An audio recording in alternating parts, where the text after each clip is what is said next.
व्यवसायातनं राजकारण आणि राजकारणातनं व्यवसाय, सत्तेतनं पैसा आणि पैशातनं सत्ता. जे सत्तेमध्ये आहेत त्यांच्याबरोबर कॉम्प्रोमाइज, हे पवारांचं धोरण आहे. पण त्यांना पिंपरी चिंचवड आणि पुणे महानगरपालिकेतल्या लोकांनी त्यांना योग्य जागा त्यांची दाखवलेली आहे. मी पहाटेचं उठून विकास करतो असं म्हणणाऱ्या अजितदादा पवारांना पुण्याच्या आणि पिंपरी चिंचवडच्या जनतेने त्यांची जागा दाखवलेली आहे. देशभरात सांगितलं जातं बारामतीचा एवढा मोठ्या प्रमाणात विकास केला जातोय, तुम्ही मात्र म्हणता की बारामतीचा विकास झालेला नाही. जे विकास झालाय म्हणतायत, जे म्हणतायत हजारो कोटी रुपये आम्ही आणलेत, त्यांनी एकदा आमच्या आमने सामने डिबेटला यावं. विकासाची भूमिका पवार फॅमिलीनी त्यांचा एक प्रवक्ता असा आमच्या समोर आणावा. आम्ही त्यांना प्रतिवाद करू आणि बारामतीचं काय नक्की विकासाचं तुम्ही रोल मॉडेल दाखवताय. आजही 25-30 गावामध्ये पिण्याचं पाणी उपलब्ध होऊ शकत नाही. ती दुष्काळग्रस्तच गावं आहेत. त्या लोकांना विकास तुम्ही करू शकलेला नाही, हे आम्ही दाखवून देऊ. त्यामुळे विकास वगैरे काही नाही. यांची फक्त पवार नावाची एक प्रायव्हेट लिमिटेड कंपनी आहे. ते पंचशील बरोबर ग्रुप पार्टनर आहेत. ते बाबा कल्याणी बरोबर पार्टनर आहेत.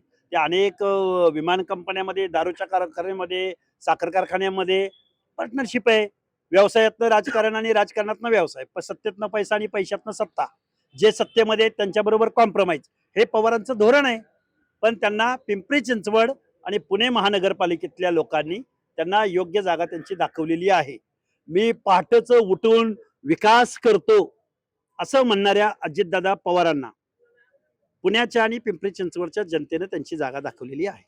येणाऱ्या निवडणुकीमध्ये पंचायत समिती असो किंवा जेटपी असो, त्या निवडणुकीमध्ये काय भूमिका असणार ओबीसी? जे सर्वसामान्य कार्यकर्ते आहेत त्या कार्यकर्त्यांच्या पाठीशी ठामपणे उभं राहू आणि पंचायतीमध्ये आमचा आवाज उठू.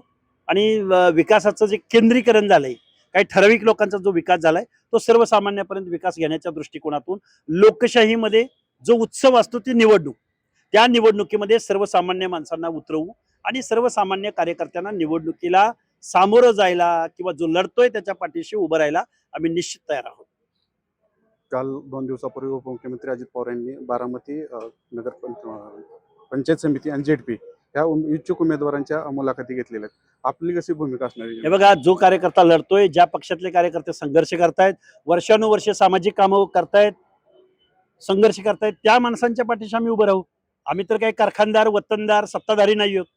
त्यामुळे पॅनल टू पॅनल आमचा उमेदवार असेल नसेल, जो संघर्ष करतोय त्याच्या पाठीशी उभं राहण्याची आमची भूमिका असेल. बारामती शहरामध्ये विकास आघाडी म्हणून तुम्ही पॅनल तयार करणार आहे का? हो, बारामती परिवर्तन आघाडी या नावाखाली जेवढे जेवढे लढणारे पक्ष आहेत, कार्यकर्ते आहेत, त्यांच्या पाठीशी बारामती परिवर्तन आघाडी ठामपणे उभे राहील. बारामती चर्चा आता सुरुवात आहे की पवार कुटुंबियातला योगेंद्र पवार म्हणून ही पंचायत समिती जेटपी या गणातून उभं राहतात. आम्हाला लाज वाटते या गोष्टीची. देशाच्या वरिष्ठ सभागृहामध्ये सुनेत्राताई पवार, शरद पवार जातात. लोकसभेमध्ये सुप्रियाताई जातात. महाराष्ट्राच्या विधानसभेमध्ये अजितदादा पार्थ पवार जातात. आता मग तुम्हाला कारखान्याचा अध्यक्ष पण अजितदादा पवार असतात. परत आता एवढं सगळं कमी पडतंय म्हणून की काय तुम्हाला आता पंचायतीन झेडपीमध्येही जायचंय आणि बाकीच्या लोकांनी काय करायचं, पालं उचलून दुसऱ्या गावाला जायचं का निघून. त्यामुळं सरपंच पद जाता राहिलंय मला वाटतंय.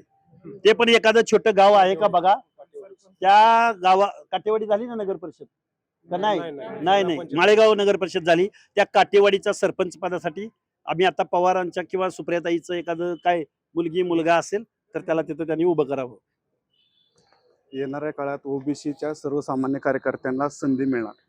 टाइम्स नाव मराठी, प्रशांत पे, बारामती.